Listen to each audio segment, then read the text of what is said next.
Um homem questiona qual a pior tortura que um ser humano pode sofrer e descobre o que nos torna monstros. Uma mulher acorda e percebe que está em um caixão a 7 palmos.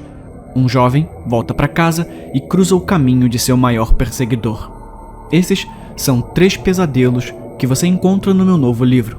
Se quiser 3 histórias de terror surpreendentes e ainda apoiar esse canal, é só ler através do link no primeiro comentário fixado.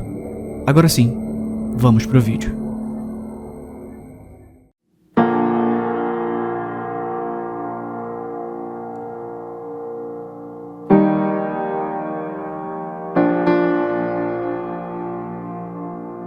Atenção, criança desaparecida.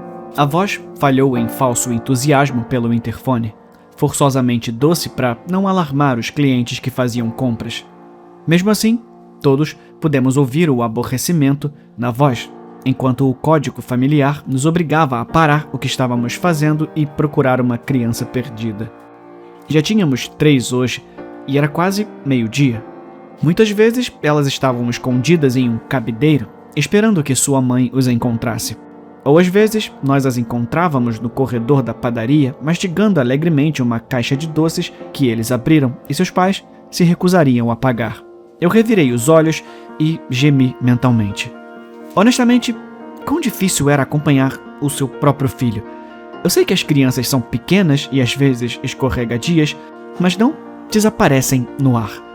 Meu colega de trabalho, Michael, se aproximou de mim e me lançou um olhar que provavelmente refletia o meu.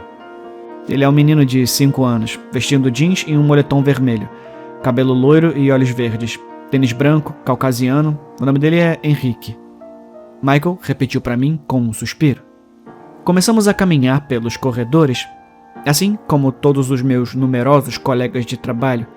Verificamos o corredor da padaria, o corredor dos brinquedos e verificamos as prateleiras de roupas. Enquanto esperávamos para ouvir um "encontrei", mas não aconteceu. Normalmente encontramos a criança em menos de 5 minutos. De vez em quando pode demorar 10 minutos se a criança estiver muito bem escondida. À distância, podia ouvir alguns gritos histéricos e tentativas de apaziguamento do meu gerente também se juntaram a eles. Provavelmente era a mãe do Henrique, gritando com meu chefe sobre por que está demorando tanto para encontrar o seu precioso filho. Mais 5 minutos se passaram e eu estava ficando irritado. O garoto estava bem escondido, ou poderia até ter saído pulando pela porta da frente em busca do que quer que tivesse distraído seu cérebro de peixinho dourado. Você acha que ele foi sequestrado? Já deveríamos ter encontrado ele, perguntou Michael, afastando algumas pilhas de toalhas de papel. Nesse ponto, estávamos verificando tudo, caso o garoto tivesse ficado preso em algum espaço minúsculo.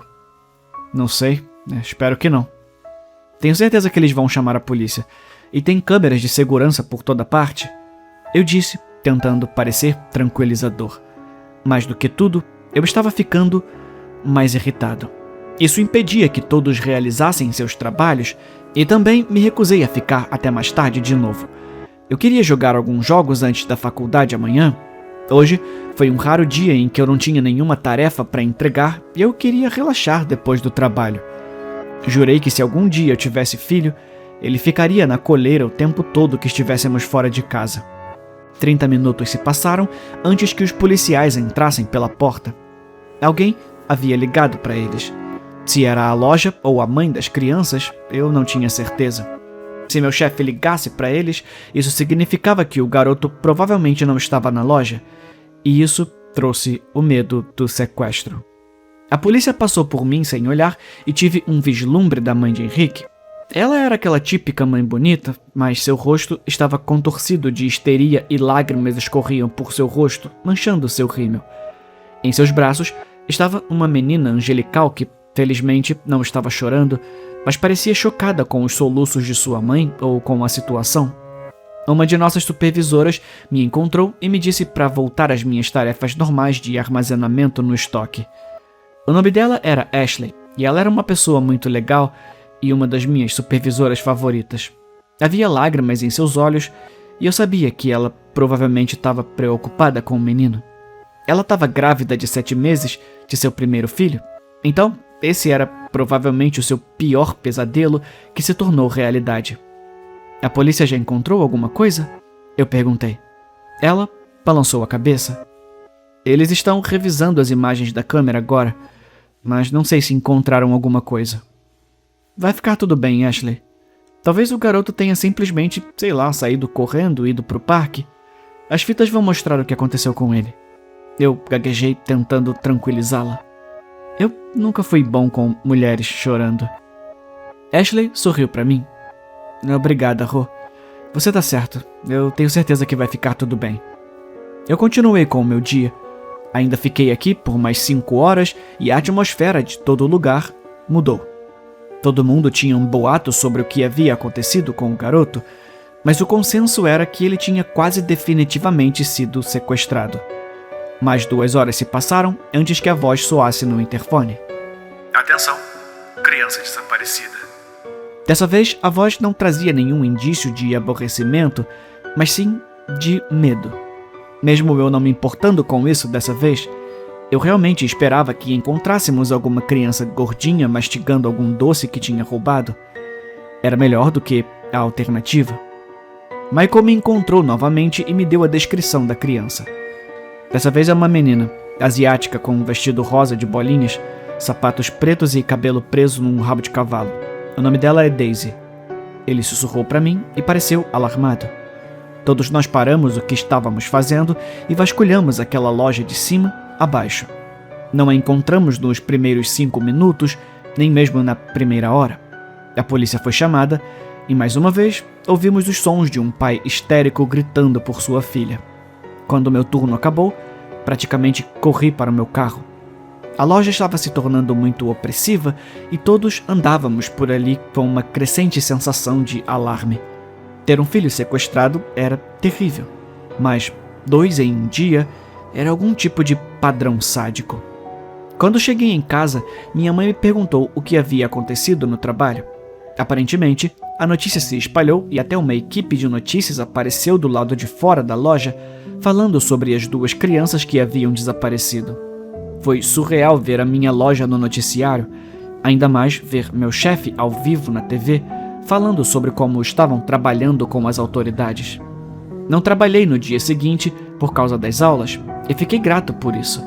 Nunca fiquei tão feliz em estudar segurança cibernética. Michael me mandou uma mensagem por volta do meio-dia e eu abri esperando alguma boa notícia, ou pelo menos um meme engraçado. Eu esperava que ele me dissesse que encontraram as 2 crianças. Mas 2 foram levadas hoje. Irmãos gêmeos. Ninguém viu nada. Isso era tudo que a mensagem dizia. Meu sangue congelou e não me incomodei em responder. No dia seguinte, trabalhei e foi como entrar numa zona de guerra. Absolutamente todo mundo estava nervoso. Se houvesse crianças na loja, seus pais as seguravam no carrinho ou as seguravam com força. Meu trabalho foi mais difícil naquele dia porque, a cada segundo, um cliente perguntava se eu sabia alguma coisa sobre os desaparecimentos. Nada mesmo? Por que você está escondendo informações da gente? O meu sorriso de atendimento ao cliente ficou colado no meu rosto o dia todo, enquanto eu respondia pergunta após pergunta de pessoas cada vez mais irritadas. De repente, pelo interfone, a voz falou novamente. Atenção, criança desaparecida. Também não encontramos aquela. Era outra garotinha. Ela estava fazendo 8 anos desse fim de semana e ela e a mãe estavam na loja comprando um bolo de aniversário. A foto dela apareceu no noticiário naquela noite e fiquei morbidamente fascinado por ela.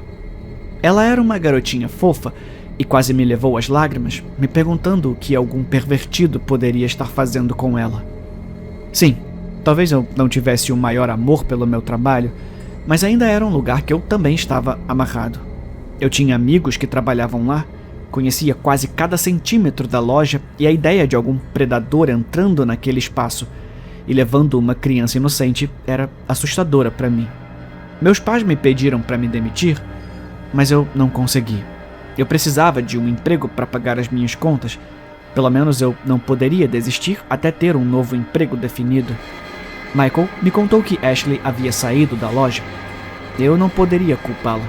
Com todas as crianças desaparecidas e ela estando grávida, ela tinha mais motivos para se preocupar. O dia seguinte em que trabalhei foi totalmente surreal. A loja estava basicamente deserta, pelo que eu fiquei grato. Se eu tivesse que descrever a sensação ali, seria quase pós-apocalíptica. Todos terminaram seus trabalhos com uma urgência maníaca. Os clientes que vinham fazer compras eram, felizmente, todos adultos e pareciam interessados em conseguir o que queriam e sair. 1 hora antes do término do meu turno, um grupo de homens entrou na loja, talvez uma dúzia ao todo, vestindo roupas com camuflagem, e alguns meninos adolescentes e pré-adolescentes. Isso fez o meu cabelo ficar em pé. Eles pareciam sérios e todos se espalharam pela loja, como se estivessem caçando. Michael me encontrou e gesticulou para os homens. Fica longe desses caras. Aparentemente eles são algum tipo de entusiastas de caça que se tornaram vigilantes. Alguns deles estão com armas escondidas. O gerente já chamou a polícia. Ele sussurrou para mim. Meu coração começou a bater forte. Esconder e portar armas de fogo era proibido na loja. A última coisa que precisávamos era de algum caipira alegre demais apontando sua arma para um cliente, pensando que ele era um pedófilo. Ao longe, de repente, ouvi alguns gritos. Meu sangue gelou, pensando que alguém havia sacado uma arma. Mas então, ouvi o interfone ganhar vida. Atenção, criança desaparecida. Um dos filhos dos homens que vieram com a esperança de bancar o herói havia desaparecido. O pai não estava preocupado com o menino, pois ele tinha 12 anos e era forte o suficiente para sua idade. De acordo com o pai, seu filho tinha uma faca Bowie escondida na bota caso alguém tentasse agarrá-lo. No dia seguinte, a loja estava fechada. Eles nunca tinham feito nada parecido antes, mas todos nós suspiramos de alívio. Não me preocupei em perder algum dinheiro. Nenhuma criança poderia ser levada se não houvesse lugar de onde tirá-la. Permaneceu fechada por 1 semana enquanto as investigações eram realizadas. Muitas pessoas foram entrevistadas, mas felizmente eu não. Não tenho certeza do que eu teria dito de qualquer maneira. Eu só descobri isso de segunda mão, mas as fitas que normalmente mostrariam cada centímetro quadrado da loja nunca mostraram o que aconteceu com as crianças. Em cada fita, cada criança parecia desaparecer inexplicavelmente no ar. A culpa era de uma falha estranha nas câmeras, embora eu não tenha certeza se alguém realmente acreditou nisso. As teorias da conspiração enlouqueceram e muitos gestores de alto escalão foram ameaçados. As pessoas culpavam o tráfico humano, a abdução por alienígenas e até portais para outra dimensão. Alguém tentou queimar a loja, mas não tiveram sucesso e nunca pegaram quem fez isso. Depois disso, as empresas decidiram que fechar a loja permanentemente era o melhor curso de ação. Fiquei lá durante os últimos dias e vi a loja cair como uma espécie de animal moribundo. Eu ouvi um último "atenção, criança desaparecida". Uma criança de 10 anos entrou na loja para comprar roupas baratas com os pais durante a liquidação final e não foi encontrada. Suponho que o fato de a loja estar lotada de gente procurando descontos fez com que seus pais pensassem que ela estava segura. Depois daquele dia, eles fecharam a loja e enviaram o estoque para ser vendido em outro lugar. Nunca mais pisei no local. Não que eu também quisesse. Acho que os pais das crianças desaparecidas processaram a loja, mas eu não tenho certeza do que aconteceu. Já se passaram alguns anos e felizmente eu me mudei. Tenho um bom trabalho, longe do varejo ou de qualquer grande loja. Quando visito meus pais, eu tenho que passar de carro por aquele velho prédio em ruínas. Está coberto de pichações e, pelo que parece, alguém tentou queimá-lo de novo.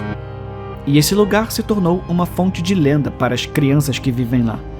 Aparentemente, se você caminhar até as paredes e encostar o ouvido no bloco de concreto em decomposição, poderá ouvir crianças gritando, pedindo que você entre para procurá-las.